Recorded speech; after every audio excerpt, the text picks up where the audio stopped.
Hello everyone, welcome to Tara IAS. Think IAS, think Tara. And I welcome you all to the Hindu analysis for 22nd of January 2025. So let's have a clear analysis of important articles from today's newspapers.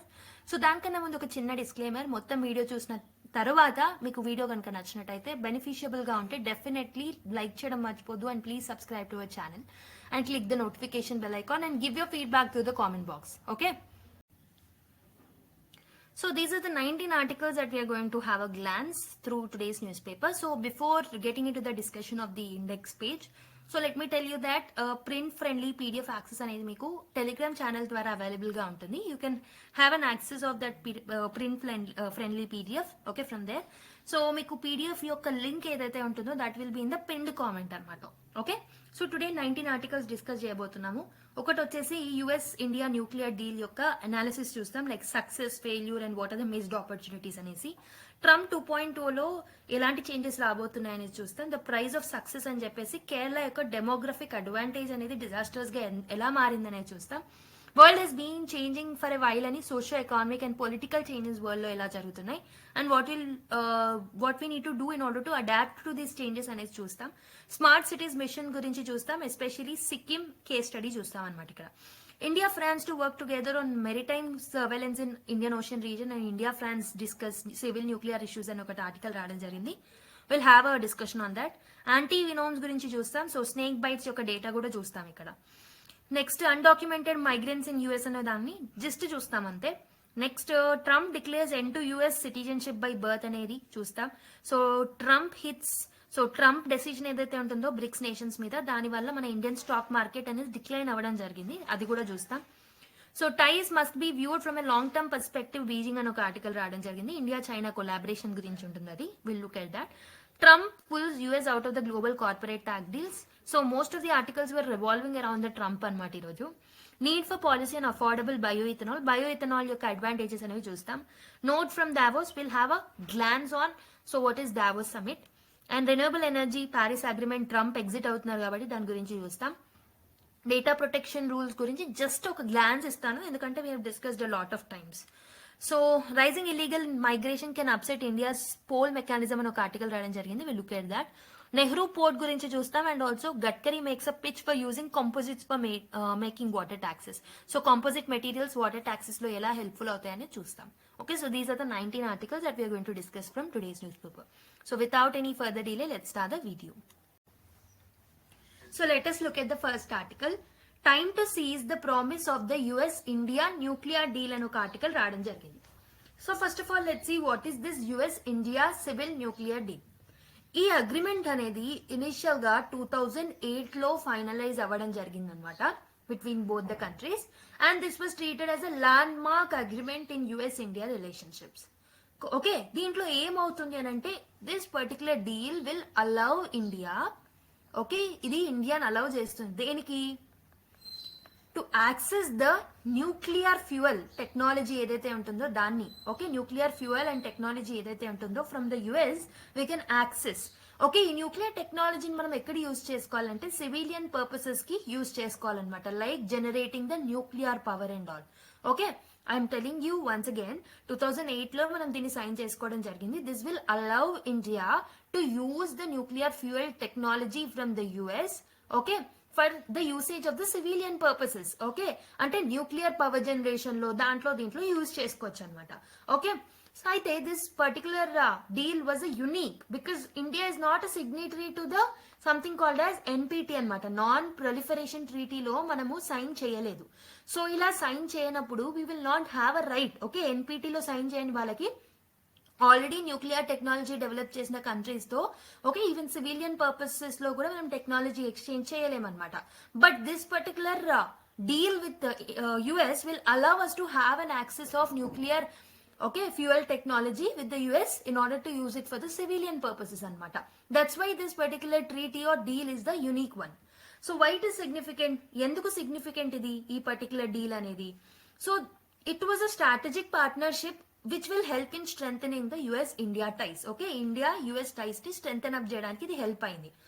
For India main la it aimed to address growing energy needs of India. So మనకు తెలుసు Indian population is more and our energy needs are also more. So clean energy sources వైపు మనం అడుగులు పెట్టాలి rather than depending upon the coal technology and fossil fuel technology in order to generate the power. So civilian purposes కి use చేసేటప్పుడు మనం we're concentrating on the okay clean and energy sources. So దాంట్లో nuclear power energy అనేది very important. So దాంట్లో కూడా ఇండియాకి ఇది help చేస్తుంది సివిలియన్ పర్పసెస్ కి మెయిన్ గా. మరి యుఎస్ కి ఏం హెల్ప్ అవుతుందంటే it will help American businesses by opening up the Indian market for nuclear technology. అమెరికాలో న్యూక్లియర్ పవర్ లో ఉన్న సెక్టార్ లో ఉన్న బిజినెసెస్ ఏవైతే ఉంటాయో వాటికి ప్రాఫిట్స్ అనేవి వస్తాయి అనమాట. So that is why this particular deal was significant. Who played a role in this particular deal అని అంటే so a group called the coalition of partnership with India.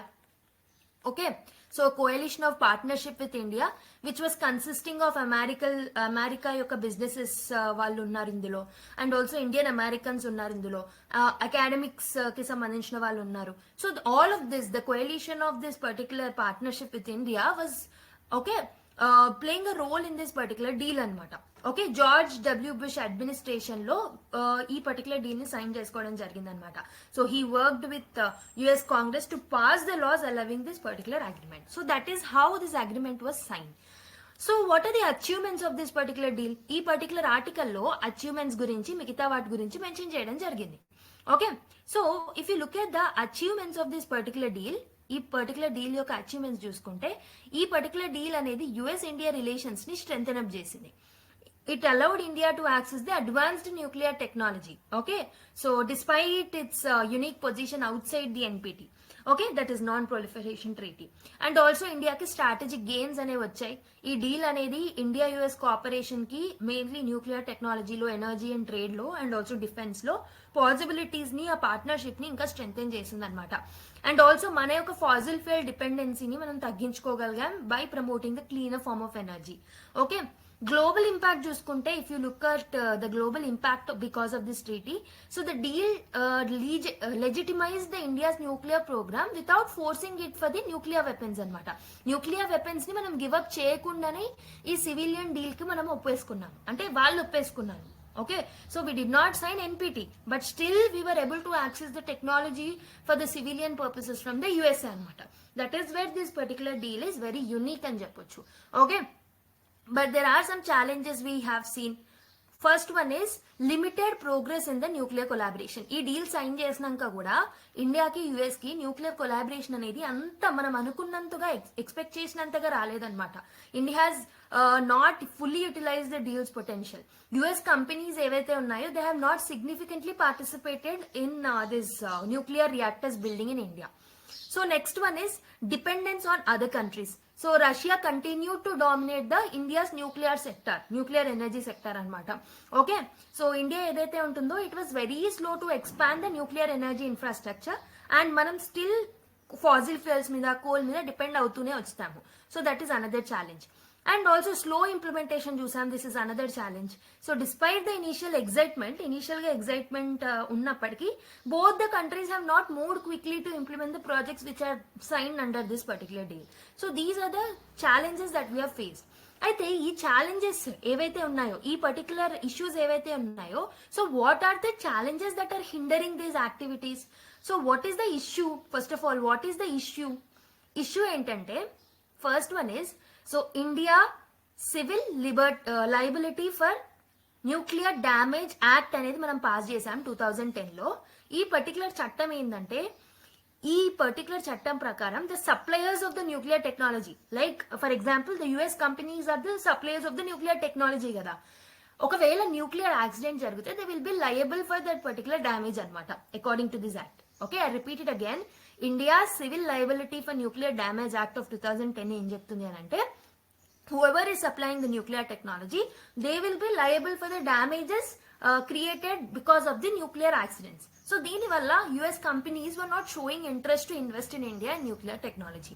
Okay, so globally liability usually falls on the operator. So basically global laws లో ఎట్లా ఉంటుంది అని అంటే supplier side వాళ్ళకి liability అనేది ఉండదు డ్యామేజ్ కలిగిన దానికి ఎవరైతే ఆపరేట్ చేస్తున్నారో, ఫర్ ఎగ్జాంపుల్ ఈ కేసులో ఇండియా ఆపరేట్ చేస్తుంది కదా, Indian companies and Indian government operate చేస్తుంది కదా, they should be liable actually according to the global laws. But according to the act that we have pass, that is civil liability for nuclear damage act ప్రకారం supply చేసిన వాళ్ళ మీద liability పెట్టడం వల్ల US companies were not showing interest to actually invest in this particular projects అనమాట. Okay, so what was the impact అంటే US companies were unwilling to enter the India's nuclear market. ఎందుకంటే they are fear because of the lawsuits, financial losses వస్తాయని భయపడ్డారనమాట. Second thing that was hindering this particular project or deal is so export controls and dual use technology restrictions అనమాట. Okay, ఇదంటే ఏంటో చూద్దాం. So what is the issue అంటే US ఏదైతే ఉంటుందో it is still restricting the export of dual use technologies. Dual use technologies అంటే ఏంటి అంటే so one which is used for the civilian purpose can also be used for the military purpose. ఇప్పుడు nuclear power ఉంది, nuclear టెక్నాలజీని US మనకి ఇచ్చేస్తే మనం civilian purposes కి యూజ్ చేస్తున్నామని ఒఫీషియల్ గా చెప్తున్నాం. But what if you use it for the military purposes, military purposes కి కూడా న్యూక్లియర్ వెపన్స్ తయారీలో యూజ్ చేసుకోవచ్చు కదా. సో వీటిని మనం డ్యూయల్ యూజ్ టెక్నాలజీస్ అంటాం అనమాట.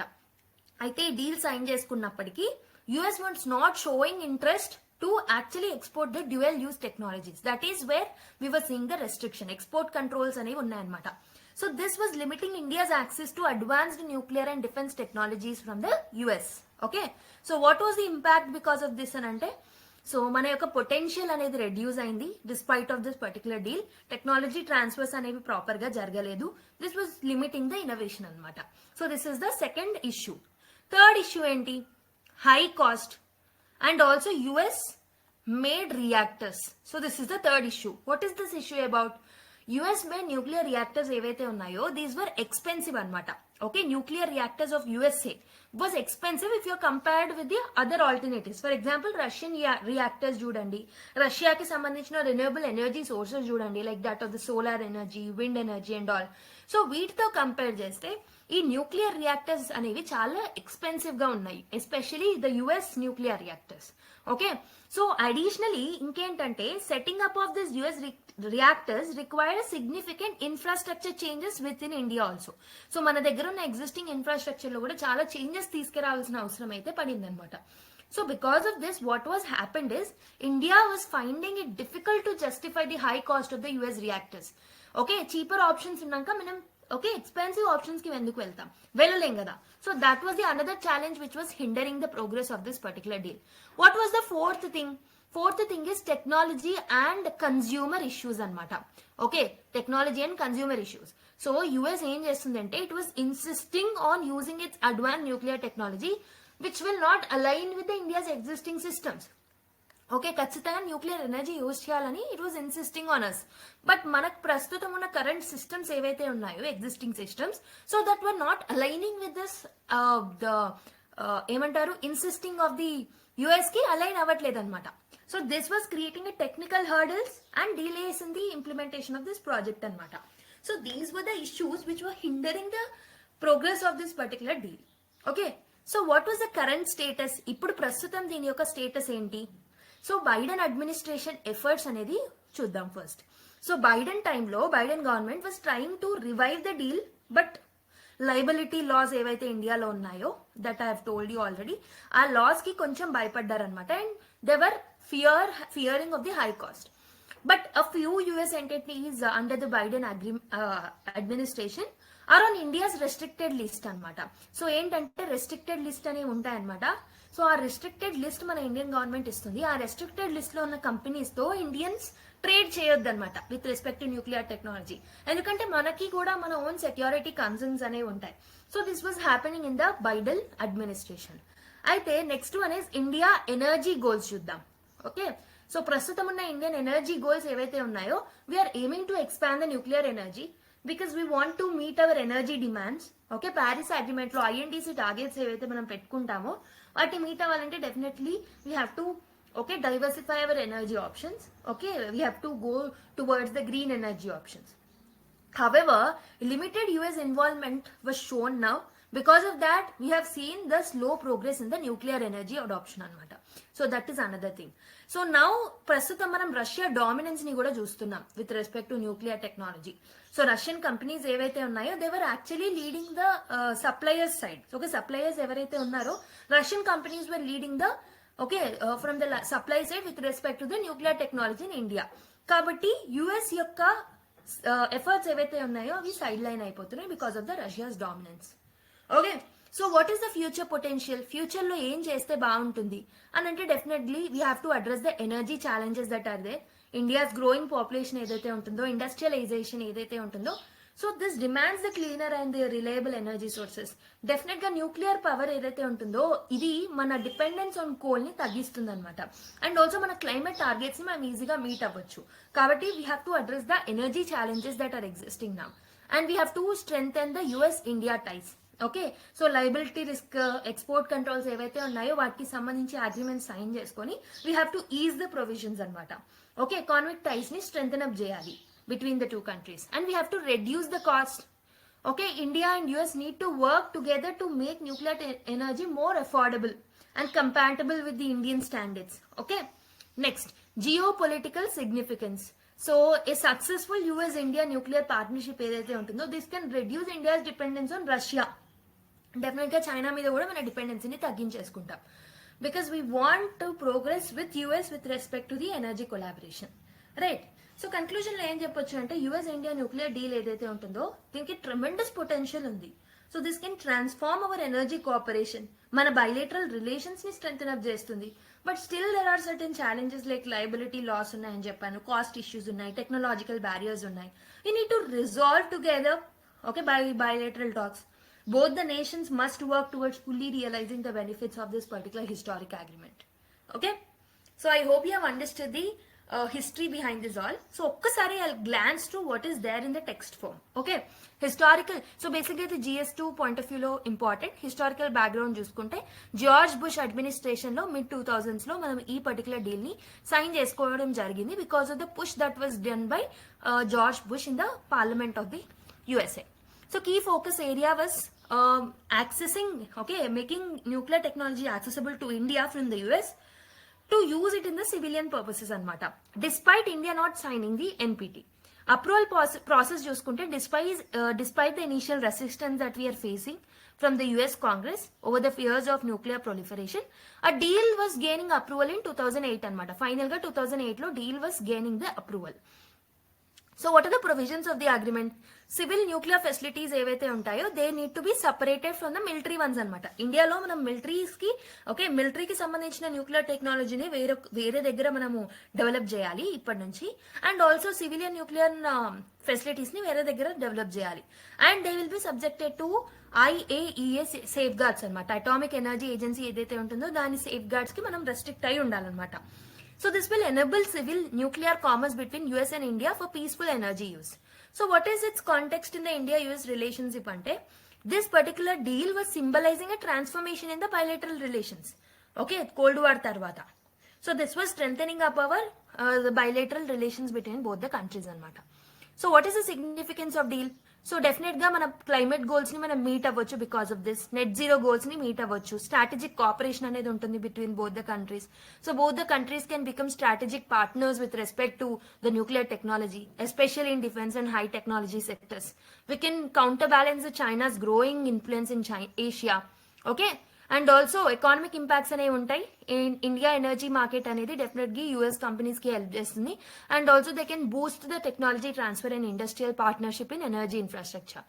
సో గ్లోబల్ న్యూక్లియర్ డిప్లొమసీ చూసుకుంటే it positions India as a responsible nuclear power అనమాట. So which will make us access to the global nuclear market. And also it will encourage US తో ఉన్న deal successful అయితే వేరే countries కూడా they will be encourage to negotiate nuclear deals with India. Like that of France, Russia, Japan తో కూడా మనం ఇలాంటి deals ని ఫైనలైజ్ చేసుకోవచ్చు by taking an inspiration from the US. Okay, but there are some challenges అని చెప్పాను. I have told you that civil liability for nuclear damage act ప్రకారం suppliers company ఏదైతే ఉంటుందో they will be restricted. Okay, they will be liable for the accidents that are coming from the nuclear energy side. Okay, so which was against the global global provision. So global లెవెల్లో ఎవరైతే operators ఉంటారో they need to be liable, but మన దగ్గర ఉన్న చట్టం ప్రకారం so the supplier side will be liable అనమాట. So because of the financial risk that were associated with this, so US companies were not strong enough to invest here అనమాట. Okay, so slow progress on projects, major projects ఏవైతే ఉన్నాయో under this particular agreement like Westinghouse reactors in Andhra Pradesh remain stalled due to the financial and technical hurdles. So technical hurdles ఉండడం వల్ల అవి అక్కడికే ఆగిపోవడం జరిగిందనమాట in the mid of the projects. So India's reliance on Russia for existing nuclear projects like Kudankulam develop చేయడానికి, వీటిని మనము develop చేయడానికి రష్యాతో కొలాబరేట్ అవుతున్నాం కాబట్టి this is complicating the US engagement in our nuclear energy programs. And also US firms were not actually actively participating. Okay, and technological challenges చూస్తున్నాము. Okay, ప్రస్తుతం ఉన్న ఇన్ఫ్రాస్ట్రక్చర్ కి అలైన్ అయ్యి లేవన్నమాట. And geopolitical shifts, so there were changes in the US policy under the successive limitations. So these were all the limitations that were associated with this successful implementation and progress of this deal. So there were key issues highlighted in this article. One is entry list problem అనమాట. So 2008 లో several Indian entities ఏవైతే ఉన్నాయో who are engaging in the nuclear related activities with the US okay were remove from the US department of commerce entries list. So ఏవైతే Indian companies collaborate అవుతున్నాయో US companies తో, so వాళ్ళని కొంతమందిని US department of commerce ఇచ్చిన entry list లో avoid చేయడం జరిగింది. Because of that Indian companies were restricted not to actually collaborate in the trade operations with respect to nuclear energy with the US companies. Okay, so this was restricting the Indian companies anamata. However, entities tied to defense or sensitive technology still face restrictions. So Russia's involvement is another issue. So India's engagement with Russian firms evaithe unnayo for the civil nuclear projects, so deeni valla US market accessibility anedi tagipoyindi anamata. US ki India accessibility anedi tagipoyindi. And because of the growing ties between Russia and China in the nuclear domain also, so it was complicating the geopolitics. Okay, supply chain bottlenecks kuda chusam. So there were concerns over ensuring secure nuclear fuel supply chains and building infrastructure. So dan valla kuda delays అనేవి మనం చూసాం అన్నమాట. So by resolving liability concerns and by looking at the global best practices for the suppliers liability and also strategic dialogue between US and India ni strengthen up చేయడం వల్ల energy collaborations ని మనము diversify చేయడం వల్ల okay in the small nuclear modular reactors తో okay so this will okay if you are actually diversifying the energy collaboration and also if you involve in the multilateral engagement like that of the US India Japan Australia ఇలా ఈ quad లాంటి platforms ని మనం leverage చేసుకోవడం వల్ల so this can act as a way forward to actually solve the challenges that are associated with this particular civil nuclear deal anamata. So what are the achievements and what are the missed opportunities ante? So this particular deal has strengthened US and India diplomatic and economic ties, but still there are some concerns with respect to that. Okay, responsible nuclear power గురించి. So it has missed opportunities. So మనం total గా దాన్ని utilize చేయలేకపోయాం. US nuclear suppliers ఏవైతే ఉన్నాయో they were distrusting the process that are there in India. Okay, so based on the discussion that we have made, try to solve this particular UPSC mains question. Okay, based on the discussion, critically evaluate the US-India civil nuclear deal in the context of India's energy security and global diplomacy. Highlight the challenges and the way forward. So basically, what you have to do is you have to evaluate this nuclear deal anamata in the context of India's energy security and global diplomacy.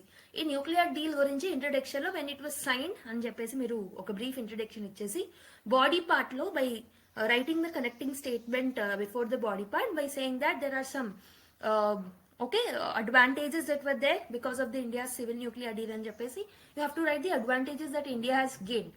And then you have to write, despite of the advantages, there were several challenges. So you have to highlight the challenges that were there. Okay? Then తర్వాత you have to give a way forward. అంటే suggestions ఇవ్వాలి ఎలా improve చేసుకుంటే బాగుంటుంది. So all of this matter ఏదైతే ఉంటుందో that we have discussed in the article can be use to right this particular answer. Try to attempt this answer. Okay, now let's go to another article. So let us look at another article. Trump 2.0 as disruptor of the global legal order అని చెప్పేసి ఒక article వచ్చింది. And also another article is about inaugural drama. So first of all, let's see the importance of this particular article. The first one. Okay, Donald Trump's re-election ఏదైతే ఉంటుందో which is referred to as a Trump 2.0 hypothetically. So it can be examined in terms of its potential to continue disrupt the international legal and multilateral systems అనమాట. Multilateral systems and also legal systems ఏవైతే ఉంటాయో దానికి ఎలా disruption కలుగుతుంది అనేసి ఈ ఆర్టికల్లో mention చేయడం జరిగింది అనమాట. So basically to be direct okay చెప్పాలి అని అంటే డైరెక్ట్ గా చెప్పాలంటే this article is highlighting how his approach of nationalism and how his approach of unilateralism will undermine the established global norms and also the institutions. So global norms ఏవైతే ఉన్నాయో global లెవెల్లో ఉన్న work చేస్తున్న institutions ఏవైతే ఉన్నాయో వీటి యొక్క working కి అతని యొక్క యూనిలాటరలిజం అండ్ నేషనలిజం అప్రోచ్ అనేది how it will undermine the established global norms అనేది ఇందులో మెన్షన్ చేయడం జరిగింది అనమాట. So what are the different challenges that were identified in this article అంటే first one is multilateral institutions ఏవైతే ఉంటాయో అవి వీకెన్ అవుతాయని చెప్తున్నారు ఇక్కడ author. So Trump's earlier policies ఏవైతే ఉన్నాయో ఇనిషియలీ డ్యూరింగ్ ట్రంప్ 1.0 టైంలో కూడా so Trump's earlier policies were weakening the institutions like WTO world trade organization కానివ్వండి, WHO world health organization and UNESCO. So ఇలాంటి ఆర్గనైజేషన్స్ ని వీకెన్ చేశాయి. Okay because he withdrew from the global agreements like Paris climate accord నుంచి withdrew అవుతున్నారు. And also it will effect the climate actions also. అంటే multilateral institutions అనేవి weaken అవుతాయి అనమాట because of the ideas of unilateralism. Next economic nationalism and trade wars అనేవి జరిగే అవకాశాలు ఉన్నాయి. For example policies like imposing tariffs example on the BRICS nations Mexico మీద. So దీని వల్ల గ్లోబల్ ట్రేడ్ అనేది డిస్టర్బ్ అయ్యే ఛాన్సెస్ ఉంటాయి. And also because of the protectionism that is going to promote okay so this will lead to global economic uncertainty and మళ్ళీ trade imbalances అనేవి జరిగే chances ఉంటాయి అనమాట. So the third thing that was highlighted in this article is about erosion of the global norms. Okay so Trump's victory ఏదైతే ఉంటుందో and his idea on territorial acquisition and rejection of multilateral cooperation ఏదైతే ఉంటుందో so this will actually reflect shift towards the 19th సెంచరీలో ఉన్న imperialism ఏదైతే ఉంటుందో దానికి మనం shift అయ్యే ఛాన్సెస్ ఉంటాయి. సో అలానే ఉంటుంది ఇంపీరియలిజం ఐడియాలజీ ఎలా ఉంటుందేనో అలానే ఉండిపోతుంది అనమాట. ఓకే సో ఇంటర్నేషనల్ రూల్ అనేది వీకెన్ అవుతుంది ట్రీటీస్ అనేవి ప్రాపర్ గా ఇంప్లిమెంట్ చేయకపోవడం వల్ల under the UN charter. Okay next challenges with respect to impact on the trade law మీద ఎలా ఇంపాక్ట్ ఉంటుంది, గ్లోబల్ డిస్ప్యూట్ రెజల్యూషన్ మీద ఎలాంటి ఇంపాక్ట్ ఉంటుందంటే so because of his refusal to engage with the organisations like WTO ఉన్న appellate బాడీతో engage చేయడంలో refusal ఏదైతే ఉంటుందో this will disrupt the global trade dispute mechanism ఏదైతే ఉంటుందో దట్ విల్ గెట్ డిస్రప్టెడ్. దానివల్ల సప్లై చైన్స్ ఏవైతే ఉంటాయో అవి ఎఫెక్ట్ అవుతాయి including with that of the trade with that of the India, China and also other major economies. Okay, so what will be the implications on India mari because of the ideologies that he have అంటే ఒకటి వచ్చేసి WTO లాంటి organisations లో disruptions ఏర్పడడం వల్ల definitely it will effect the India's ability to resolve the trade disputes. US యొక్క protectionist policies ఏవైతే ఉన్నాయో so this may increase the tariffs on the Indian goods. దానివల్ల మన ఎక్స్పోర్ట్స్ ఎఫెక్ట్ అయ్యే ఛాన్సెస్ ఉంటాయి. And the next one is global governance లో ఎలాంటి impact ఉంటుంది అని అంటే మల్టీలాటరలిజం ఏదైతే ఉంటుందో that will get weakened. Okay basic గా it reduces the collective action on the global challenges like that of the pandemics, climate change and all. And also power vacuum create అవుతుంది. So organizations లో power vacuum US can act as a power అనమాట. It will act as a leader in all the organizations basically. But ఆ power vacuum అనేది చూస్తాం. Okay creates a power vacuum that countries like China and Russia may exploit this power vacuum because of the US withdrawal in this multilateral organizations. So మరి ఏం చేస్తే బాగుంటుంది, what should be the way forward? We have to strengthen up the multilateralism. So nations like India must advocate for the reforms in the institutions like WTO. ఎందుకంటే వాటి యొక్క క్రెడిబిలిటీని restore చేయడానికి try చేయాలన్నమాట మనం. Next one is we have to diversify our trade partners. Okay so we have to reduce our dependence on USA for trade. We have to safeguard our economy. Okay unilateral tariffs ని మనం తప్పుకోవాలన్నా, trade wars నుంచి బయటపడాలన్నా definitely we have to diversify our supply chains and also trade partners. Okay this is about this article. I'll explain in detail, don't worry. So inaugural drama అని ఈ ఆర్టికల్లో ఏం mention చేసిందంటే This article is basically discussing the challenges and controversies around Trump's return to the US presidency anamata. And it basically highlights the domestic and global implications of his leadership style. Domestic turmoil ఏదైతే ఉంటుందో, so the US turmoil, like US లో domestic turmoil ఏముంటుందంటే, so polarized US politics leading to a divided society. So it will divide the society of US అనమాట. Okay, so and it will increase focus on consolidating executive power. So democratic norms అనేవి disturb అవుతాయి. And also immigration policies మీద కూడా effect అనేది పడుతుంది. So immigration policies అనేవి stricter గా అవుతాయి. So as that of the Trump 1.4 administration. Okay, Trump 1.4 administration ఎలా ఉండేనో ఇమిగ్రేషన్ పాలసీస్ కి సంబంధించి same thing might continued, which will actually effect the domestic demographics of the US and international relations demography కూడా disturb అవుతుంది. And it will erode the judiciary's independence in the US. So Trump influence on the senate ఏదైతే ఉంటుందో దాని వల్ల judiciary role అనేది, judiciary యొక్క independence అనేది తగ్గిపోతుంది అనమాట because of that. And global uncertainty ఏముంటుంది అని అంటే, సో ఈ లీడర్షిప్ ఆఫ్ ట్రంప్ ఏదైతే ఉంటుందో that will prioritize the unilateral actions కాబట్టి over the multilateral actions. So there can be instability in global trade, climate action, diplomacy and all. So India మీద ఎలాంటి implication ఉంటుంది? డెఫినెట్ గా US immigration policy strict అవ్వడం వల్ల ఇండియాలో ఉన్న professionals like from the areas of IT and stem fields ఏవైతే ఉన్నాయో, స్టెమ్, సో వాళ్ళ మీద ఎఫెక్ట్ అనేది పడుతుంది అనమాట. And also US and India trade relations మీద కూడా ఎఫెక్ట్ అనేది పడుతుంది. And it will reduce the US, so global governance లో చూసుకుంటే it will reduce US engagement in the multilateral platform. దానివల్ల పవర్ వాక్యూమ్ క్రియేట్ అవుతుందని చెప్పాను. And that can be misused by countries like Russia and China. There can be a strain on global legal systems also. International law అనేది, దాంట్లో ఉన్న norms అనేవి weaken అవుతాయి. What should be the way forward? India and US bilateral ties ని మనం strengthen చేసుకోవడానికి try చేయాలన్నమాట. We have to collaborate in the areas of trade, defence and technology. Global cooperation ని అడ్వకేట్ చేయాలి. India should work with other nations to ensure that US continues its commitment to the multilateral framework. Okay, so more or less both the articles were reflecting the challenges that are going to be posed by the Trump's administration anamata. Okay, so let's see that in more detail. ఒకసారి revise చేద్దాము. GS2 లో మనకి particular topic international relations లో important అవుతుంది. So key themes across these articles is Trump unilateralism in the policy disruption. So both the articles లో మనం ఏం చూస్తున్నాము? Trump's continuation of the disruption ఏదైతే ఉంటుందో in the global and domestic policy making within the US, దాని గురించి highlight చేస్తున్నారు అనమాట. సో బేసిక్ గా second term of Trump can be executive orders అనేవి అగ్రెసివ్ గా ఇతను ఎగ్జిక్యూటివ్ ఆర్డర్స్ ఇవ్వచ్చు, టారిఫ్స్ ని పెంచొచ్చు, ఇంటర్నేషనల్ ఫ్రేమ్వర్క్స్ నుంచి విత్డ్రూ అవ్వచ్చు. Okay, this will reinforce the image as a global disruptor అనమాట. So these policies will signal a sharp departure from the multilateralism, marking a period of intensified unilateralism. So unilateralism వైపు అడుగులు పడే అవకాశాలు ఉన్నాయన్నమాట. So this also weakens the global multilateral institutions like that of the WTO, WHO, UNESCO and all. Okay, economic nationalism. So the imposition of the tariffs ఏదైతే ఉంటుందో, this will, ఈ protectionist approach ఏదైతే ఉంటుందో, this will disrupt the global trade and it will impact India also. Okay, so next, so erosion of the global norms ఏవైతే ఉంటాయో like Paris climate accord వల్ల మనము climate change issues ని తగ్గించడం, మిగతావి ఏవైతే ఉన్నాయో ఆ నార్మ్స్ అన్ని డిస్టర్బ్ అవుతాయి, ఎరోడ్ అవుతాయి.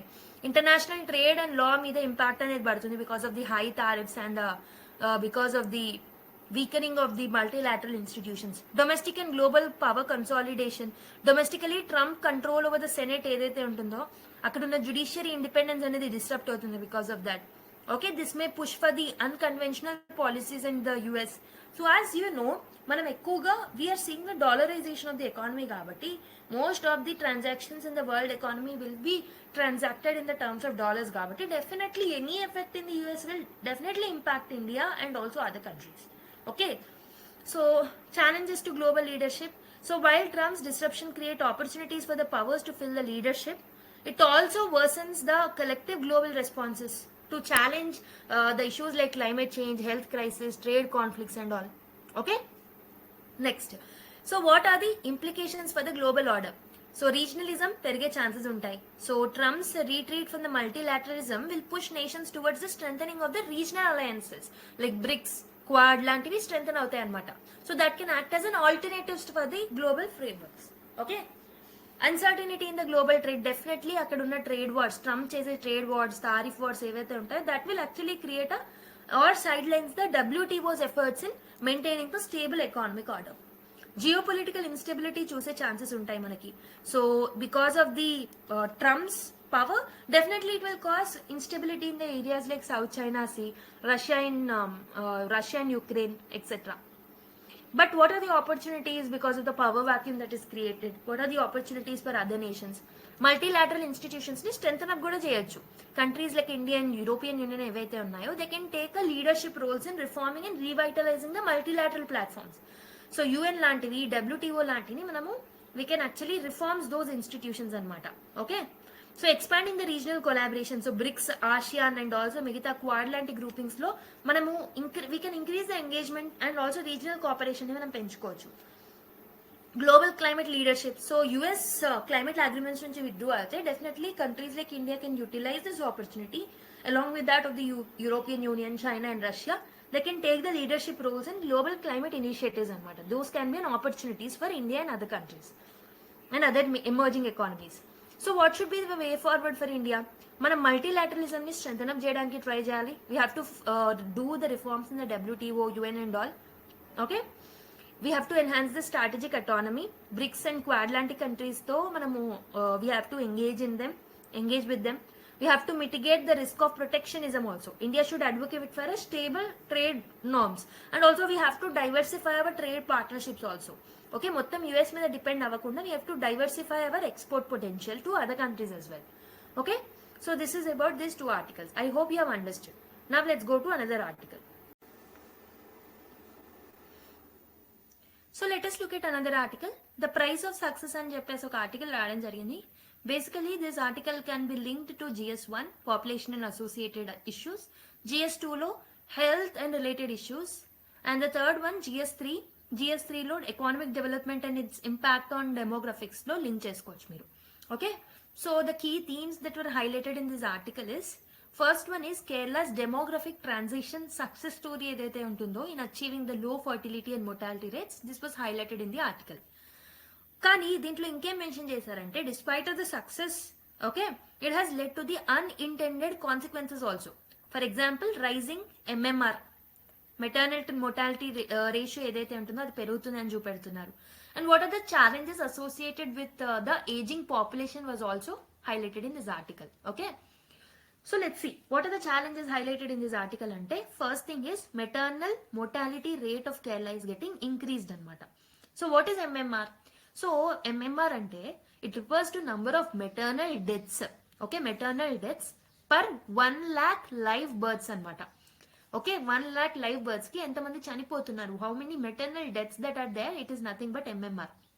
If you look at the Kerala's case, Kerala యొక్క MMR ఏదైతే ఉంటుందో it is rising because of the reduction in the number of births.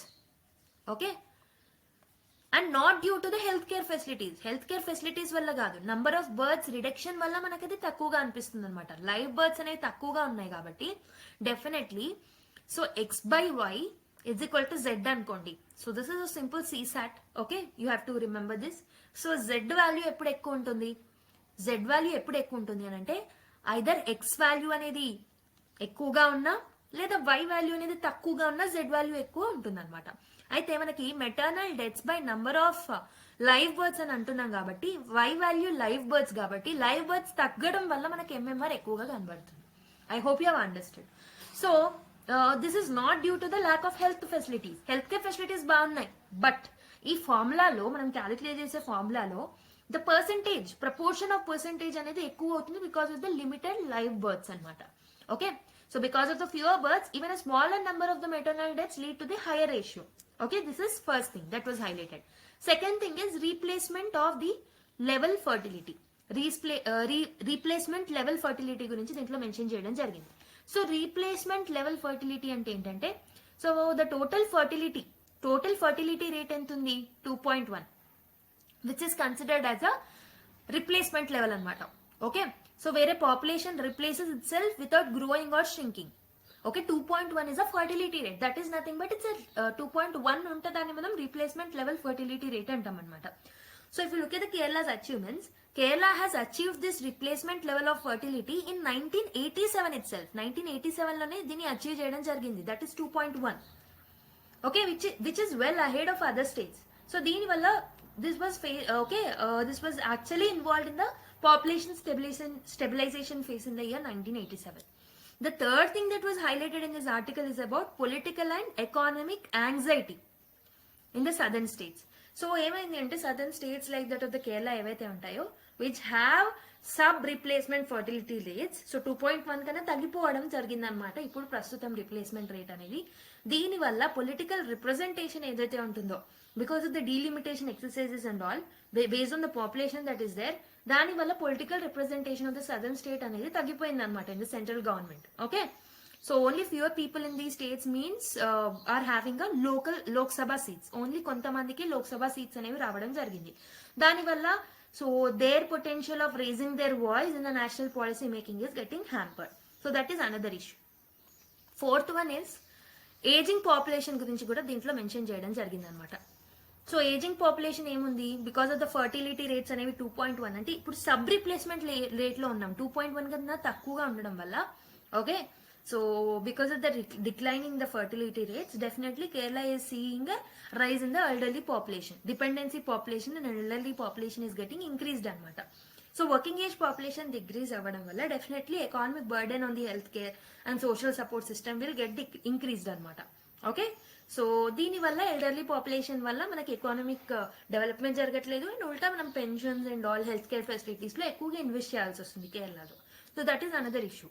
If you are comparing with the global trends, okay, so countries that reached the fertility struggle, that is replacement level fertility struggle, are reviving the population growth again now. So we have to give some, they have given, like other countries who has reached the sub-level fertility rate, okay, replacement level kan taginappudu, they have incentivized the people to encourage the child bearing anamata, like monetary rewards ivvadam. Okay, fertility rates ని drop అవ్వకుండా చూడడం అనేది చూసారనమాట. So what should be the way forward according to the writer, what should be the way forward for Kerala is వాళ్ళని public finances లో investments ని strengthen చేయమనాలి. Kerala needs to prepare for the economic and societal consequences of an ageing population by increasing the funding to the public health social security systems లో ఎక్కువగా invest చేయాలన్నమాట. Second thing is health care financing ని పెంచాలి. Okay, so health care infrastructure ని ఎక్కువగా పెంచడం వల్ల we can actually tackle the growing elderly population and certain policy reforms are also needed. So policy reforms like policy should support the gender equality, household responsibilities లో కూడా gender ఈక్వాలిటీని పెంపొందించేలాగా policies reforms అనేవి తీసుకురావాలి. We have to encourage the higher participation in family planning and child care and long term planning మీద కూడా focus చేయాలన్నమాట. So governments need to anticipate and address the demographic transition by planning for labor shortages. Elder care systems lo labor shortages ni manam tagginchagalagali. So this is the story of Kerala anamata. So Kerala's success anedi in achieving the demographic transition is definitely commendable, but it also led to certain negative unintended consequences anamata.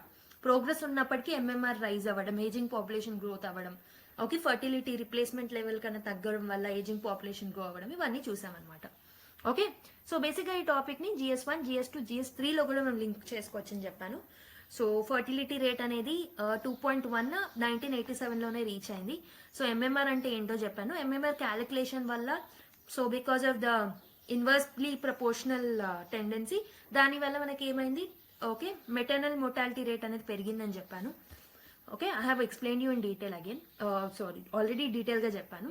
So ఇనీషియల్గా అయితే, so బేసిక్గా let us look at stages of demographic transition. Demographic transition థియరీలో కొన్ని stages అనేవి ఉంటాయి. Stage 1 లో ఏముంటుంది అంటే high birth rates and death rates కూడా ఎక్కువగా ఉంటాయి. Because of the lower education, women empowerment లేకపోవడం వల్ల హై బర్త్ రేట్స్ ఉంటాయి డెఫినెట్గా. అండ్ ఆల్సో చైల్డ్ మ్యారేజెస్ అని అవన్నీ అవ్వడం వల్ల the fertility window is higher for women. Because of that, definitely higher number of births అనేవి మనం చూస్తున్నాం స్టేజ్ 1 లో. And also health care facilities అవన్నీ లేకపోవడం వల్ల కూడా డెత్ రేట్స్ ఎక్కువగా ఉంటాయి. So both are high, death rates are high and high birth rates are also there. Stage 2 is decline in the death rates. Death rates తగ్గడం జరిగింది because of the improvement in the health care facilities and all. But birth rates continue to lead the population. దీనివల్ల population explosion అనేది జరిగిందనమాట. Death rates తగ్గాయి, birth rates పెరిగాయి. దీనివల్ల definitely population growth ఎక్కువగా ఉంటుంది. This has led to the population explosion in the stage 2. Stage 3లో ఏముంటుంది అని అంటే there will be decline in both birth rates and death rates. So ఇక్కడ ఎడ్యుకేషన్ అనేది బాగుండడం వల్ల ఉమెన్ అవేర్నెస్ పెరగడం వల్ల బర్త్ రేట్ కూడా తగ్గుతుంది, death rates continues to decline అనమాట. స్టేజ్ 4లో స్టెబిలైజ్డ్ గ్రోత్ రేట్ అనేది చూస్తాం with respect to low birth rate and death rate. Stage 5 వచ్చేసి పాపులేషన్ డిక్లైన్ చూస్తాం, as we are seeing in some of the developed countries now. Kerala అనేది stage 4లో ఉందన్నమాట. So it is moving towards the stage 5. Population control ఉంటుంది, ageing population పెరుగుతుంది అనమాట. So that is where this particular demographic transition theory is also important. You have to learn for the human geography point of view. Okay, so what are the implications? Ageing population పెరగడం వల్ల economic challenges అనేవి ఎదురవుతాయి. Health and social challenges ని address చేయాలి. International comparisons కూడా మనం చూసాం already, like that of the South Korea, చైనాలో అండ్ ఆల్సో మిగతా వాటిల్లో కూడా సిమిలర్ కైండ్ ఆఫ్ ప్యాటర్న్స్ మనం చూసామన్నమాట. సో కాబట్టి హెల్త్ కేర్ ఫైనాన్సింగ్ ని పెంచాలి, పాలసీ రిఫార్మ్స్ తీసుకురావాలి, డెమోగ్రఫిక్ ప్లానింగ్ ప్రాపర్ గా చేయాలి, పబ్లిక్ అవేర్నెస్ అనేది కూడా అవసరం. Okay, so this is about the Kerala's case study that you can quote in your answers. Now let's go to another article. So let us look at another article. The world has been changing for a while and oka article raadam jarigindi. So basically this article is highlighting how the world has been changing for a while. So it discusses about the global transformations anamata. So basically environmental field lo, political lo, social aspects lo ela world is changing anedi indulo mention cheyadam jarigindi. Let's look at, so what are the key themes that are there in this article ante first one is environmental changes gurinchi chepparu. So the article is highlighting Chennai's 2019 day zero crisis anamata. So Chennai's 2019 లో అంటే 2019 లో day zero crisis గురించి మాట్లాడాను అనమాట ఇందులో. So this is a warning of urban vulnerability to water shortages due to the poor management, climate change issues వల్ల. So day zero అంటే ఏం లేదు, ఇక్కడ అర్బన్ ఏరియాస్ లో వాటర్ షార్టేజెస్ అనేవి చాలా ఏర్పడ్డాయి అనమాట 2019 లో. This shows and this makes us alert to tackle the climate change. So Chennai later faced unseasonal storms also, floodings కూడా మనం చూడడం జరిగింది చెన్నైలో. కాబట్టి this was showcasing the environmental issues are becoming unpredictable and also they are extreme. 2019 లో day zero crisis చూసాం, తర్వాత వెంటనే డ్రాట్స్ చూసాం, ఫ్లడ్స్ చూసాం అండ్ లాట్ ఆఫ్ థింగ్స్ చూసాం. So key takeaway is cities must prioritize the sustainable urban planning అనమాట. Water management మీద, disaster preparedness మీద ఎక్కువగా ఫోకస్ చేయాల్సిన అవసరం అయితే ఉంది అని మెన్షన్ చేశారు దీంట్లో. అండ్ ఆల్సో పొలిటికల్ చేంజెస్ గురించి ఏం చెప్తున్నారు అని అంటే, so because of the return of the leaders like Donald Trump ఏదైతే ఉంటుందో, so this will change the global politics. Okay, this shows the or symbolizes the polarization అంటున్నారు, polarization of the ideologies. So దీనివల్ల countries will struggle to balance the traditional political norms, populist agendas అనేవి పెరుగుతాయి. So దీనివల్ల global cooperation అనేది challenging గా ఉంటుంది. So India's growing prominence in global platforms like Howdy Modi, దీని గురించి కూడా మెన్షన్ చేయడం జరిగింది అనమాట. So this will reflect the increasing influence in the geopolitics of India.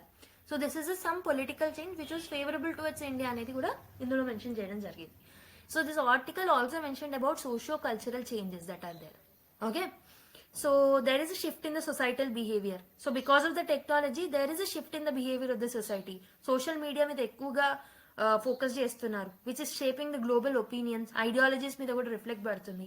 And because of the platforms like TikTok they are also transforming how people consume information and how they engage with the world. Okay, so the concept of change ఏదైతే ఉంటుందో societal లెవెల్లో this are gradual and unnoticed. Okay, notice ఎక్కువగా చేయలేకపోతున్నాం. But there will be a long-term adaptability of the small changes also. Okay, this is what is mentioned in this article. So India's road ahead. What is the India's road ahead? India aim cheste baguntundi. Global diplomacy is the first step anamata. India must leverage its strategic importance by engaging in global platforms. Okay, and also maintain a balance between superpowers like US and Russia, China blocks. Okay, so దానికోసం మనము we have to adopt a pragmatic approach అనమాట. This will ensure India's rise as a global power in the coming decades also. Domestic challenges ని కూడా మనం address చేయాలి. మనం environmental sustainability మీద, issues like water crisis, urban resilience మీద ఎక్కువగా focus చేయాలి. సోషల్ కొహెషన్ మీద మనం ఫోకస్ చేయాలి. We have to ensure the unity and social cohesion in the people. Social capital ని ఎన్హాన్స్ చేసుకోవాలి. Okay, So this is what mentioned in this article. So basically this article is emphasizing that world is constantly evolving and countries including India must adapt to this transformation, like environmental changes, political changes, technological shifts ఏవైతే ఉన్నాయో అవి ప్రస్తుతం challenges and opportunities ని కూడా create చేస్తాయి. ఒకవైపు challenges ని, ఇంకోవైపు ఆపర్చునిటీస్ ని క్రియేట్ చేస్తాయి అనమాట. సో అందుకోసం ఇంటర్నేషనల్ కొలాబరేషన్ అవసరం, ఇన్నోవేటివ్ థింకింగ్ అవసరం, ప్రొయాక్టివ్ గవర్నెన్స్ అనేది కూడా అవసరం. Okay, so this particular topic is important for the GS3 point of view. So environmental transformation like that of the Chennai's water crisis గురించి దీంట్లో మెన్షన్ చేశారని చెప్పాను. 2019లో డే జీరోని హైలైట్ చేసి this shows that there is unpredictable monsoon, extreme weather events అనేవి unpredictable కాబట్టి environmental planning అనేది అవసరం అని చెప్పాను మీకు already. Global climate challenges, the article discusses the larger context of the climate disruptions which is marked by the unseasonal weather, rising sea levels and all. Okay, దీనికోసం కూడా proactive strategies అనేవి అవసరం అని చెప్పా. Geopolitical shifts and India's role చూసుకుంటే Trump he came in to the power కాబట్టి we have to leverage this opportunities.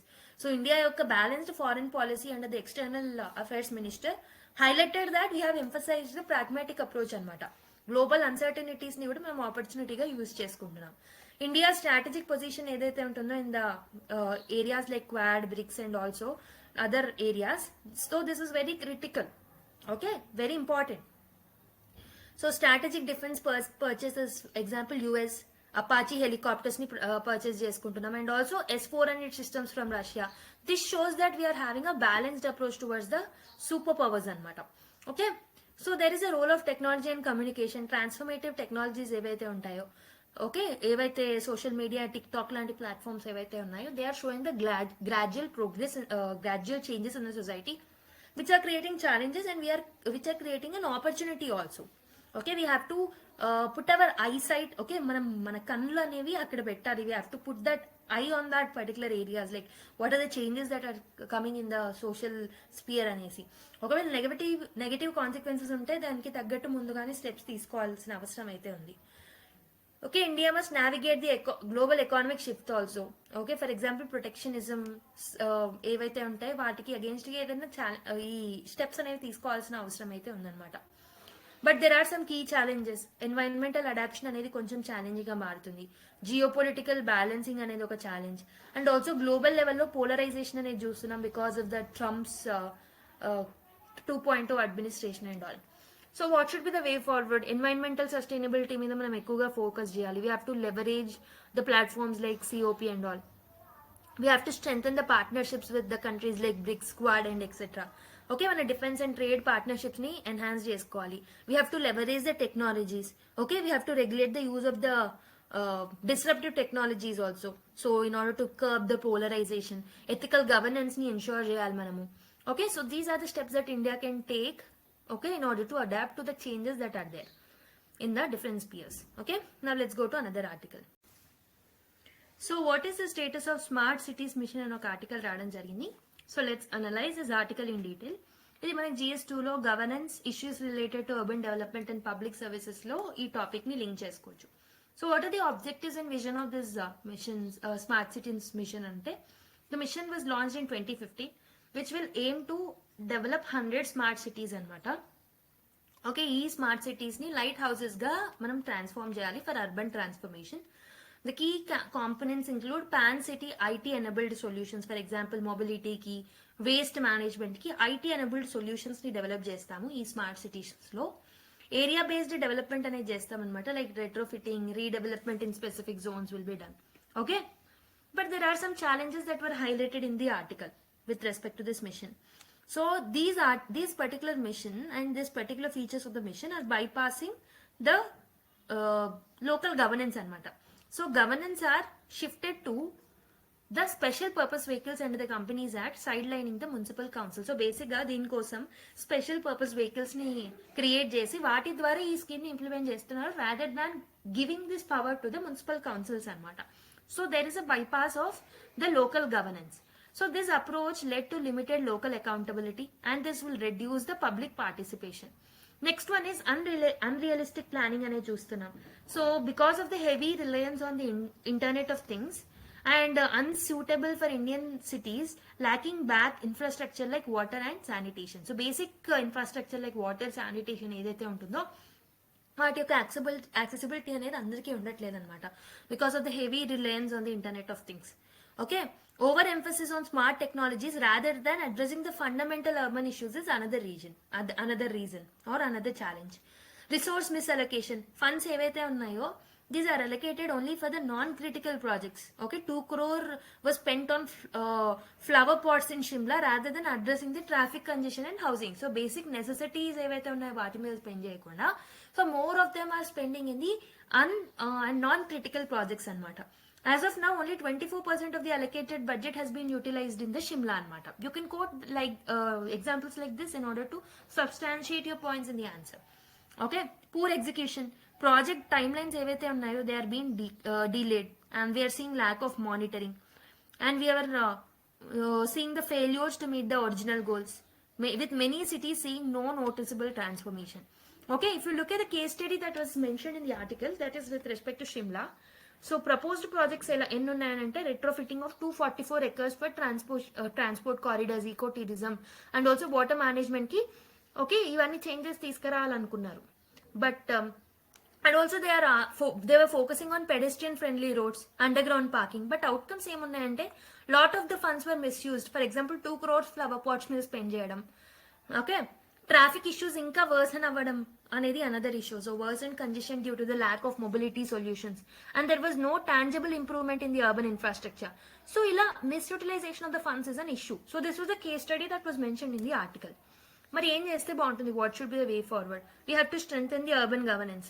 Local governments ఏవైతే ఉంటాయో, municipal corporations and the local level Panchayati Raj institution, so mainly smart cities mission కాబట్టి municipal councils ని మనము along with the SPVs వాళ్ళకు కూడా powers ఇవ్వాలన్నమాట. Okay, SPVs అనేవి they have to work alongside the municipal councils, but more power needed to be given to the municipal councils అనమాట. So we have to focus on basics like sanitation, housing, advanced technologies deploy చేసే ముందు we have to focus on the basic things. Sustainable urban planning ని మనం focus చేయాలి. Public participation ని encourage చేయాలి. We have to come up with the transparent solutions. Fund allocation లో ట్రాన్స్పరెన్సీని తీసుకురావాలి. Outcome oriented approach ని మనము ఎక్కువగా ఎంఫసైజ్ చేయాలి. We have to improve the quality of life of people. Regular auditing, feedback mechanisms అనేవి important అనమాట, in order to stop the misutilisation of the funds. Okay, so this is about this article. ఇక్కడ smart cities machine గురించి ఎక్కువగా discuss చేయలేదు. So ఈ రోజు మీకు ఇస్తున్న హోంవర్క్ ఏంటంటే, so look at the salient features of the smart cities mission, but in this article I have discussed you about the case study and also what are the challenges in this particular smart cities mission. Okay, it's your duty now to look at the features of the smart cities mission in detail. Okay, now let's go to another article. So next one, India France to work together on maritime surveillance in Indian Ocean region. Idoka article. And other article is India France discuss civil nuclear issues ahead of PM's visit to Paris అని ఇంకో article. So ఈ రెండు articles ఏవైతే ఉంటాయో వాటిని discuss చేద్దాం. So what is the strategic cooperation in the Indian Ocean region? Okay, so India and France are working together to enhance the maritime security అనమాట Indian Ocean regions లో. ఎందుకు? Surveillance ని పెంచడానికి. సో కీ ఫోకస్ ఏరియా వచ్చేసి piracy combatment, smuggling ని control చేయడం, illegal fishing control చేయడం, maritime terrorism ని కంట్రోల్ చేయడం. So these are the key focus areas of both the countries. So దీనికోసం ఇన్ఫర్మేషన్ షేరింగ్ చేసుకుంటారు. Okay, information fusion centre in Gurgaon was developed. Okay, and also regional centres in Seychelles and also Madagascar are central in this particular collaboration. Next civil nuclear cooperation మీద కూడా వాళ్ళు focus చేస్తున్నారు. India and France are discussing long pending civil nuclear projects such as Jaitapur nuclear power project. Okay, obstacles include India's civil nuclear liability laws and also project cost overruns which have delayed progress since the agreement in the 2008. Okay, high end technology and innovation మీద కూడా focus చేస్తున్నారు, like that of the artificial intelligence, cyber security, space technology, advanced okay energy systems.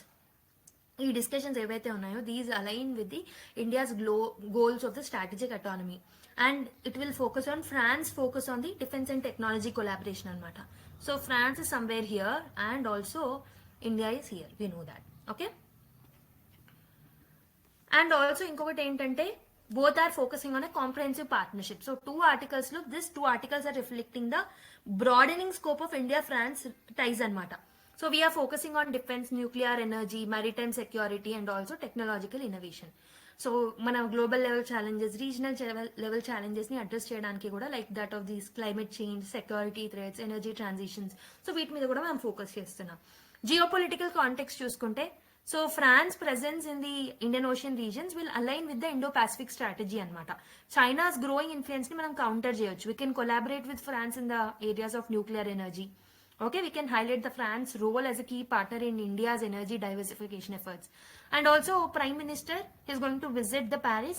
So, these initiatives, this can gain significance ahead of the India's Prime Minister Narendra Modi's visit to Paris, where further agreements are signed Prime Minister with respect to defense, energy and technology.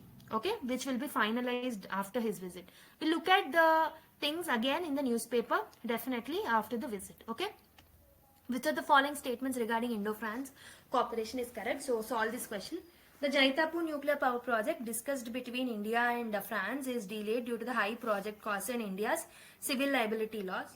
Next, India and France are collaborating on maritime surveillance in Indian Ocean region with key centers in Seychelles, Madagascar and Paris. High-end technology sectors such as artificial intelligence and cyber security are part of the discussion ahead of the India's Prime Minister visit to Paris. So how many of these statements are correct? So the right answer is 193 అనమాట. అయితే ఇక్కడ second statement లో Paris అనేది తప్పు కాబట్టి second statement wrong అవుతుంది, మిగతా రెండు కరెక్ట్ అనమాట. 193, that is option B is the right answer. So let's look at another article. Why are antivenoms not easily accessible in India అని ఒక ఆర్టికల్ రావడం జరిగింది. Okay, let's analyse this article in detail. If you look at the snake problems, snake bite problems ఇండియాలో చూసుకుంటే as per the article, India reports approximately 58,000 snake bite deaths annually anamata. So with more cases leading to disabilities. So between 2001 to 2014 చూసుకుంటే 1.2 million snake bite deaths అనేవి చూసాం అనమాట. So this were recorded. So this highlights the severity of this particular snake bite problem in India. ఎక్కువ మంది agricultural workers, rural population and those which are exposed to monsoon related snake encounters are more. So these people are more vulnerable. అయితే what are యాంటీవీనోమ్స్?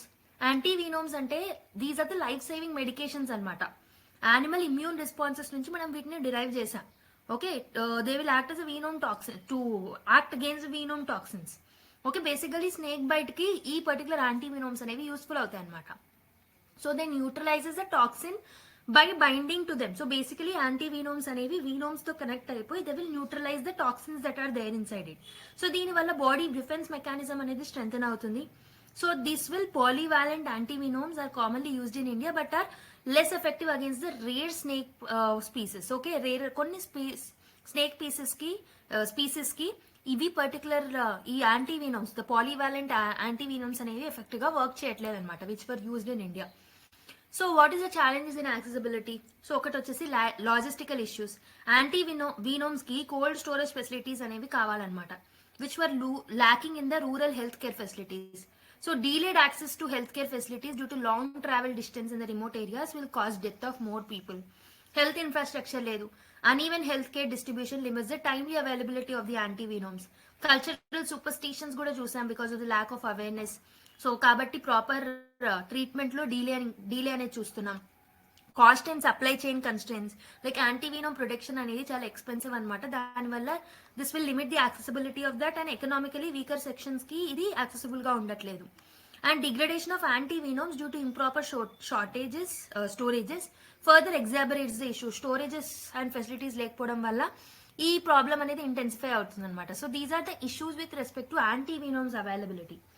So if you look at the scientific advancements in the antivenom development according to article, so researchers are working on rDNA technology anamata. rDNA technology ni use chesi they are coming up with the antivenoms development. So which are safer and which are cost effective also. Synthetic antivenoms evaithe unnayo these particular things are free from the animal components. AI designed proteins dwara veetni manamu tayaru chestam. So because of that we can enhance the efficacy of this particular antivenoms, synthetic antivenoms. So region specific antivenoms అనేవి కూడా they are being studied now according to the writer in the article. They are being studied now to address the variations in the venom composition so that అన్ని snake bites కి effective గా work అయ్యేలాగా. So if you look at the snake bite profile in India, India has over 300 snake species with big four, that is Indian cobra, Russell's viper, common krait and also saw-scaled viper. ఈ big four snake species anamata. This will cause most deaths.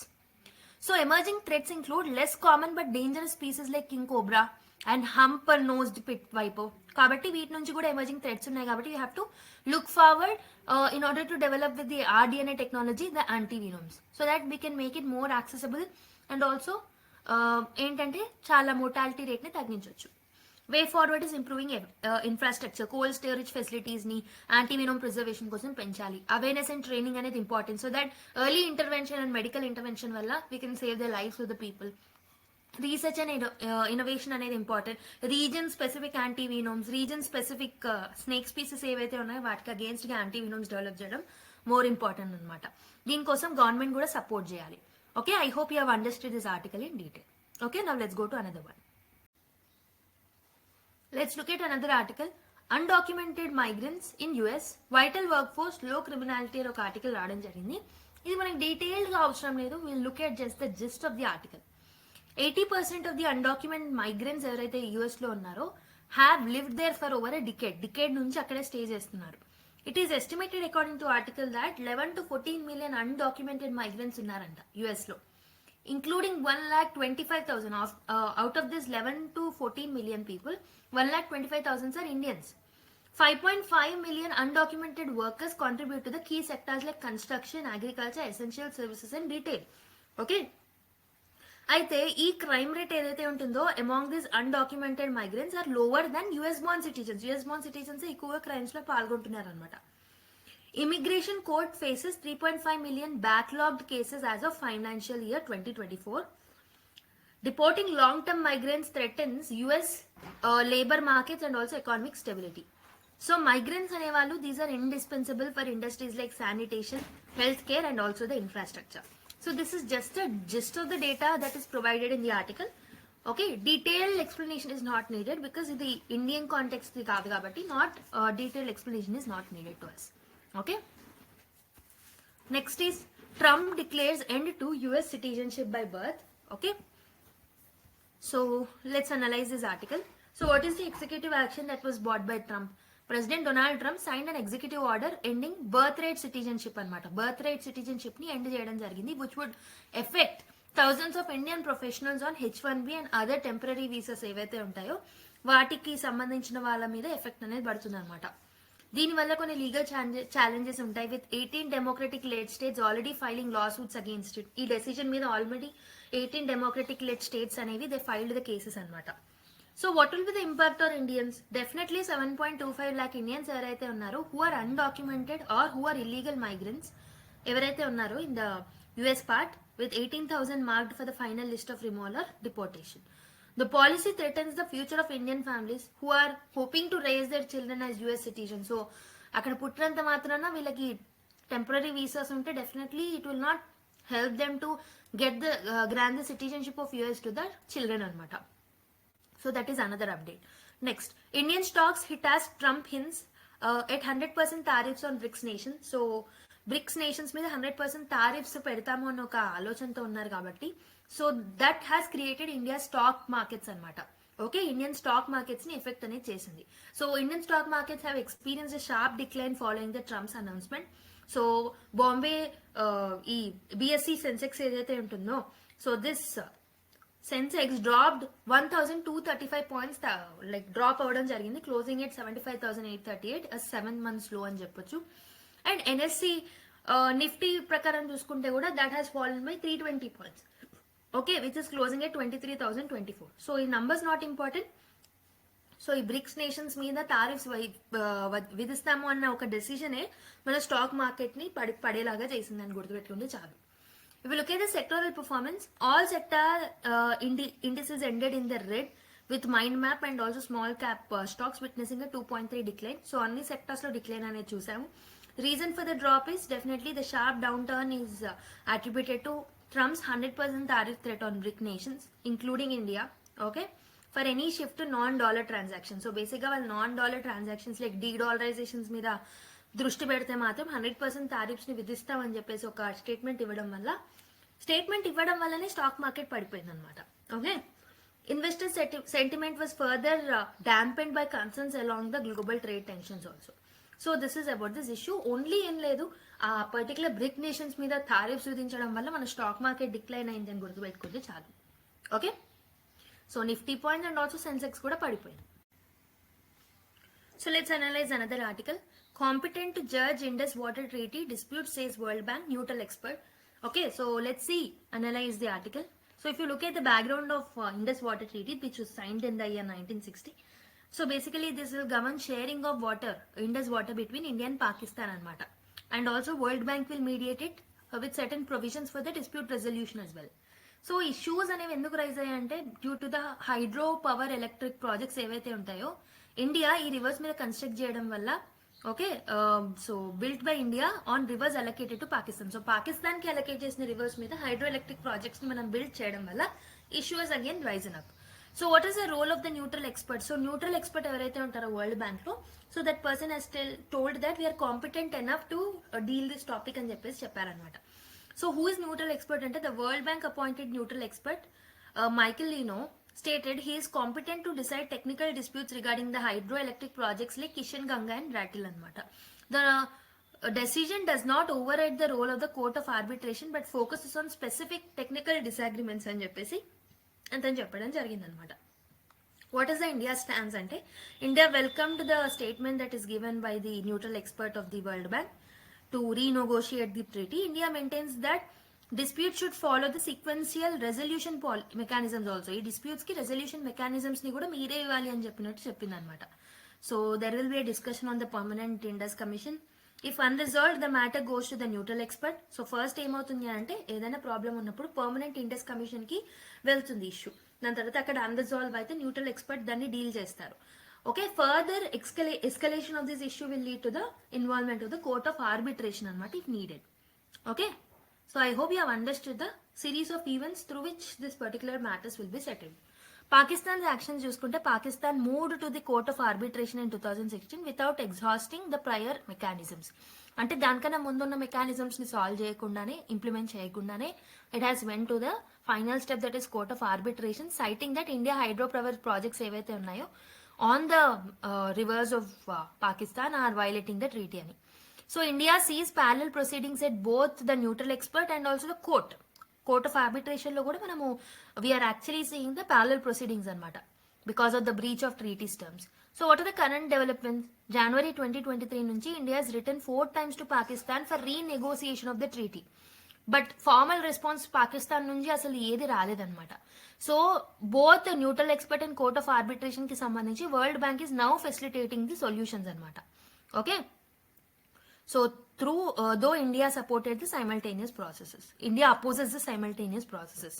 Okay, technical disputes ఏంటంటే neutral expert will evaluate with the design of Kishan Ganga and Ratle hydro electric projects ఏవైతే ఉన్నాయో ఈ Indus water treaty provisions ని confirm చేస్తున్నాయా లేదా అనేది చూస్తుంది అనమాట ఈ neutral expert. India and Pakistan differing interpretation of the treaty complicates the resolution. Definitely different interpretations unte matram this will actually complicate the situation anamata.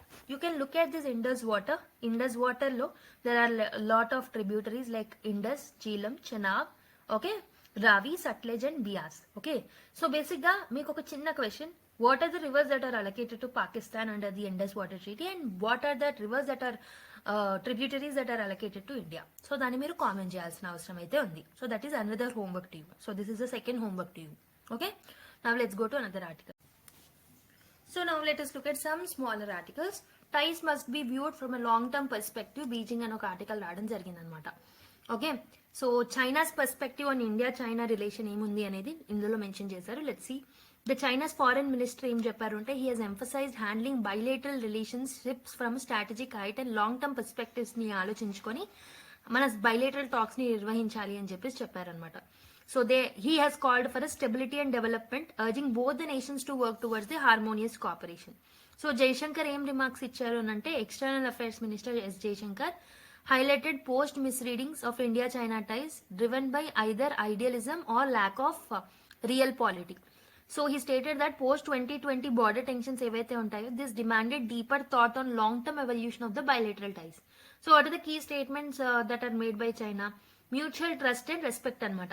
So China mutual respect మీద, sensitivity మీద ఎక్కువగా focus చేయడం జరిగింది. So cooperation between India and China, the two emerging economies, is critical for the global South rise అని చెప్పేసి కూడా అనడం జరిగింది చైనా. సో ఏం ఏరియాస్ మీద మనం బయలేటరల్ రిలేషన్స్ ని బిల్డ్ చేసుకోవాలంటే we have to in order to have a stable development, we have to rebuild the trust between the both the countries. Mutual cooperation అనేది అవసరం అన్నమాట రీజనల్ స్టెబిలిటీకి, and we have to avoid the missteps between the countries. Okay, that is the article of that particular article. Okay, now let's see another article. Trump effectively pulls US out of the global corporate tax deal అని చెప్పేసి ఒక article రావడం జరిగింది.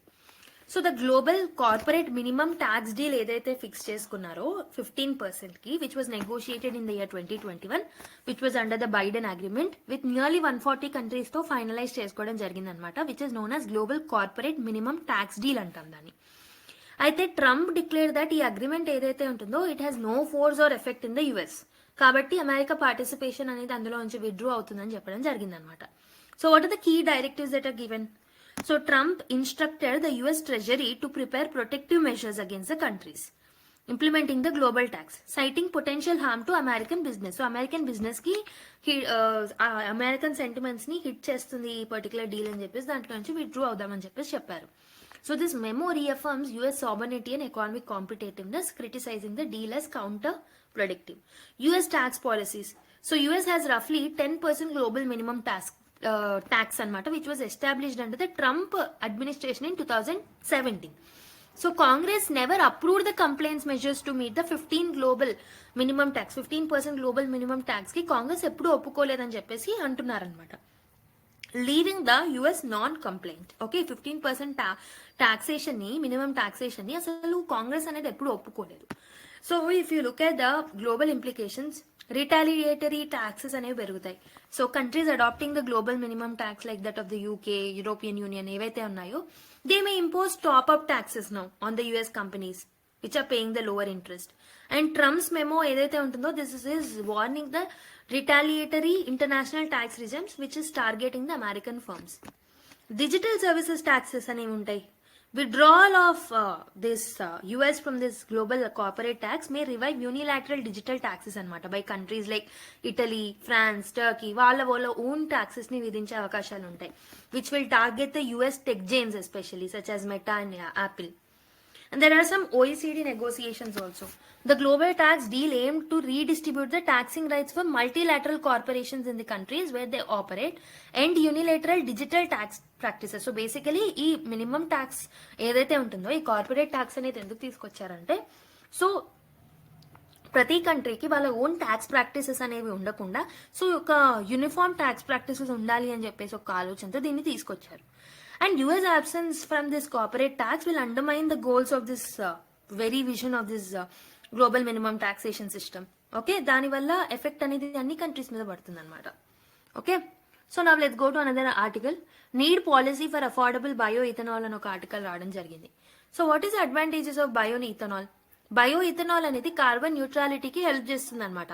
So India యొక్క renewable energy goals ఏవైతే ఉంటాయో వాటిని meet అవ్వచ్చు మనం ఈజీగా బయో ఇథనాల్ వల్ల. So it will enhance the potential of India in meeting the carbon targets, in reducing the carbon emissions. Okay, and also we can promote bioethanol in the for the socio-economic benefits anamata. Rural farmers ni encourage cheyochu. So they will be engaged in this so that wala income anedi double avutundi. Okay, so but there are some challenges which are there with respect to bioethanol adoption according to article. Running cost anedi chaala ekkuva untundi. Ethanol fuel ఏదైతే ఉంటుందో దీని యొక్క fuel efficiency తక్కువగా ఉండడం వల్ల vehicle running cost అనేది చాలా ఎక్కువ అవుతుంది if you're comparing with the gasoline. Pricing issues ఉంటాయి. So current price of the ethanol 100 ఏదైతే ఉంటుందో this is 95 rupees per litre. So దాన్ని మనం తగ్గించడానికి ట్రై చేయాలి to 65 rupees per litre for economic viability. And infrastructure development లో కూడా issues ఉన్నాయి. వైల్ సిఎన్జీ అడాప్షన్ ఏదైతే ఉంటుందో it has gained the momentum, bio ethanol expansion మాత్రం ఇట్ టేక్స్ టైమ్ అనమాట. Okay, if you look at the Honda's initiative as a case study, Honda has introduced CBF 300 flex fuel anamata. So flex fuel ni introduce cheyadam jarigindi in India so this has drawn insights from the Brazil success with bioethanol powered vehicles. Okay, Brazil success ని మనం దృష్టిలో పెట్టుకొని Honda అయితే దీన్ని flex fuel ని తీసుకురావడం జరిగింది అనమాట. So the collaboration between the government policies and original equipment manufacturers ఏదైతే ఉంటుందో this is very much critical to increase the adoption of the bioethanol. Okay, so ఈ ఆర్టికల్లో పాలసీ రికమెండేషన్స్ కూడా ఇవ్వడం జరిగింది. ఓకే, అఫోర్డబిలిటీ మెకానిజమ్స్ ని డెవలప్ చేయాలి. Government ఏం చేయాలి అని అంటే it should create policies to reduce the prices of the ethanol fuel. Economic viability అనేది క్రియేట్ చేయాలన్నమాట. ట్యాక్స్ రిడక్షన్స్ అనేవి important with respect to this. Fuel efficiency initiatives ని తీసుకురావాలి, like adoption of flex fuel vehicles and electric vehicles, okay, which can complement the bioethanol. Okay, and also vehicle manufacturers ఎవరైతే ఉన్నారో they must focus on improving the fuel mileage also of the ethanol powered vehicles. And also support should be coming from the rural development. We have to promote bioethanol production to benefit the rural farmers. వాళ్ళ యొక్క social economic development అనేది develop చేయడానికి try చేయాలన్నమాట. So environmental and long term goals చూసుకుంటే increasing the ethanol concentration in fuels will definitely contribute the fuel economy improvement. Carbon neutral targets ని commitments ని మనం ఈజీగా అచీవ్ చేయగలుగుతాం if you're inculcating this practices. కాబట్టి there is a combined efforts in bioethanol adoption and also renewable energy. రెండింటి మీద focus చేయాలి. This will make the India environmentally sustainable అనమాట. Okay, this is about bioethanol. I hope you have understood. Now let's go to another articles.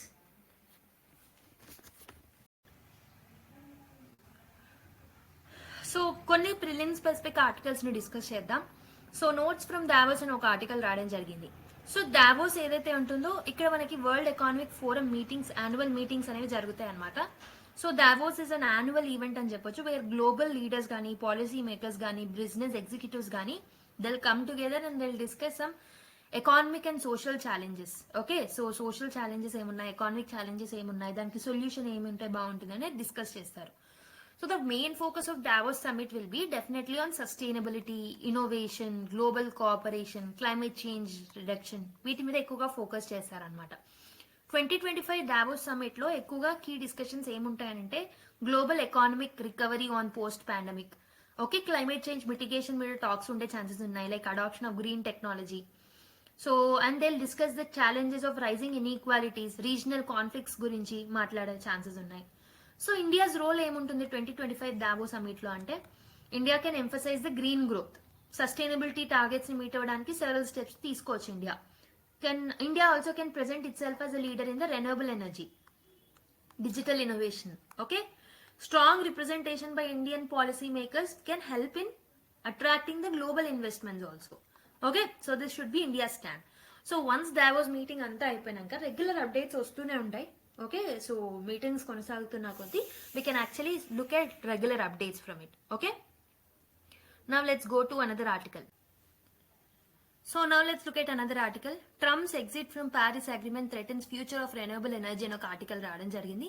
On Monday, the first day of his second presidency, Donald Trump signed an executive order to withdraw the US from the historic 2015 agreement అన్నమాట.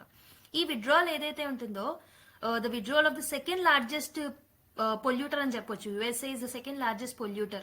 So greenhouse gases emissions లో. So this will actually lead to the undermining the losing battle of the global emissions అనమాట. Almost మనం 1.5 degrees దాటిపోతున్నాము. So ఇలాంటి టైంలో ఇది withdraw అవ్వడం వల్ల it will effect lot to the Paris agreement అనమాట.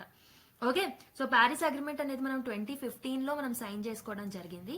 So which AIIMS to limit the global warming at 1.5, like global warming limit ని మనం తగ్గించాలి. 1.5 degrees అనేది మన ఫస్ట్ టార్గెట్. సెకండ్ టార్గెట్ వచ్చేసి 2 degrees Celsius అనమాట, by reducing the green house gas emissions. So Trump withdraw అవ్వడం వల్ల ఎలాంటి ఇంపాక్ట్స్ ఉంటాయనంటే, సో రెన్యూవబుల్ ఎనర్జీ ఇన్వెస్ట్మెంట్స్ అనేవి తగ్గిపోతాయి. The momentum in that will getting decreased. Okay, fossil fuels ఏవైతే ఉంటాయో వాటి మీద ఎక్కువగా మళ్ళీ డిపెండ్ అవుతూ ఉంటారు. So it will have a negative ripple effects on global climate financing, especially in the developing countries.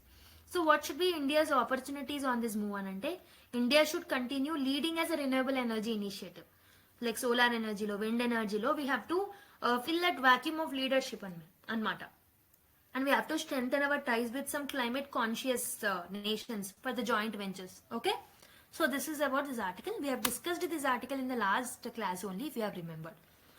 Next one, what do draft data protection rule state అని చెప్పేసి ఒక ఆర్టికల్ రావడం జరిగింది. లాట్ ఆఫ్ టైమ్స్ మనం draft data protection rule గురించి మాట్లాడాము.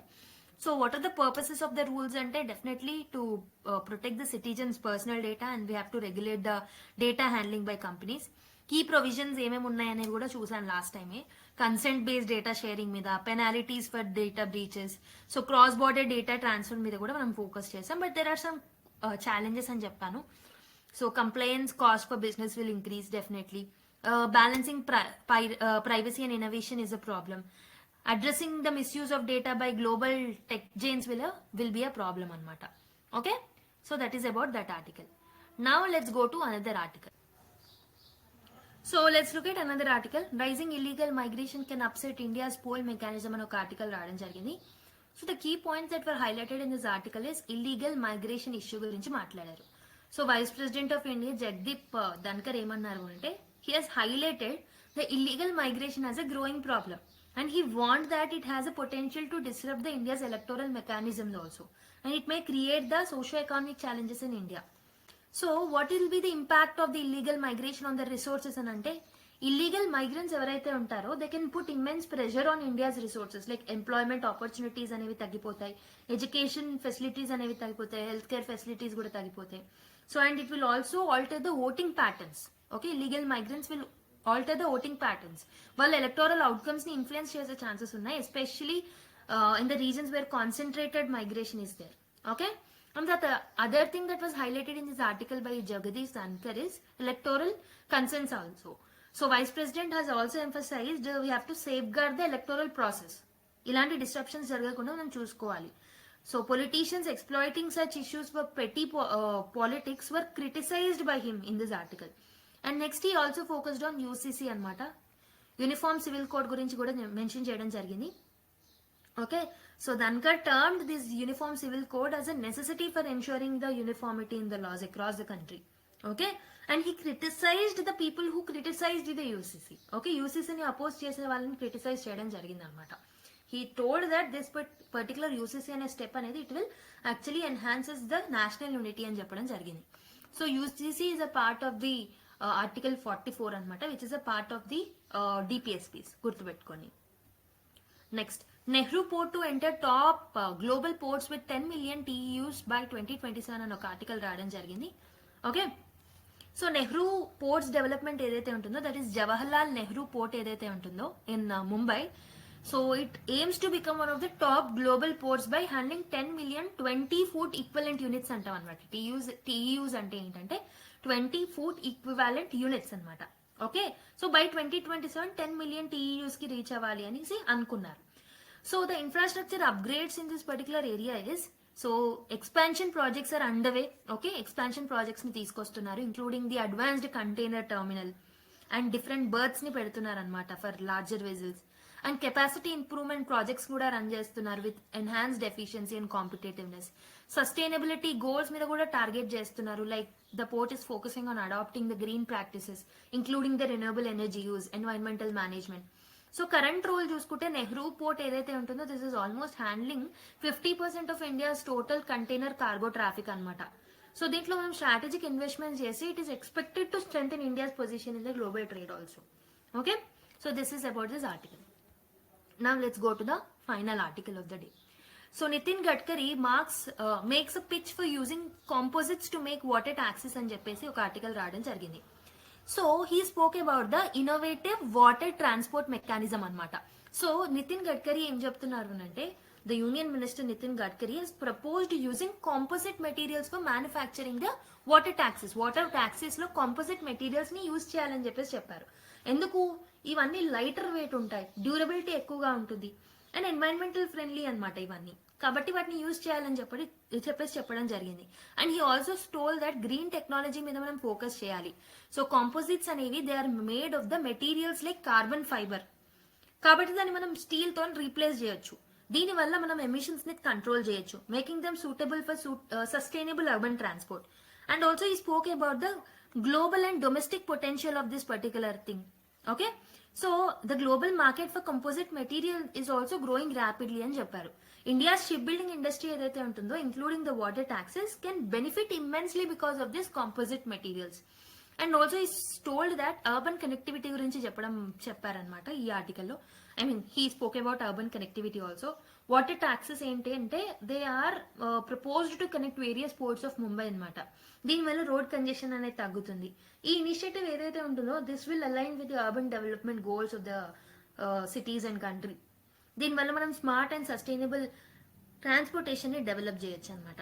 Okay, I hope you have understood. Composite materials ఏవైతే ఉన్నాయో సో ఇవన్నీ గ్రీన్ టెక్నాలజీలో చాలా హెల్ప్ఫుల్ అవుతాయి కాబట్టి వీటిని యూజ్ చేయాలి అని చెప్పేసి చెప్పడం జరిగిందనమాట. దీనివల్ల water taxis and also urban sustainable transport management అనేది కూడా జరుగుతుంది అనమాట. అయితే ఈ కాంపోజిట్స్ లో ఏముంటాయంటే లైక్ కార్బన్ ఫైబర్ లాంటి వాటితోటి ఈ కాంపోజిట్ మెటీరియల్స్ అనేవి తయారవుతాయి అనమాట. గుర్తుపెట్టుకోండి. So this is about this article and we have finished the articles discussion from today's newspaper. I hope you have understood all the articles and these articles will definitely help you if you are watching the analysis on the daily basis. Definitely long run lo make useful అవుతుంది.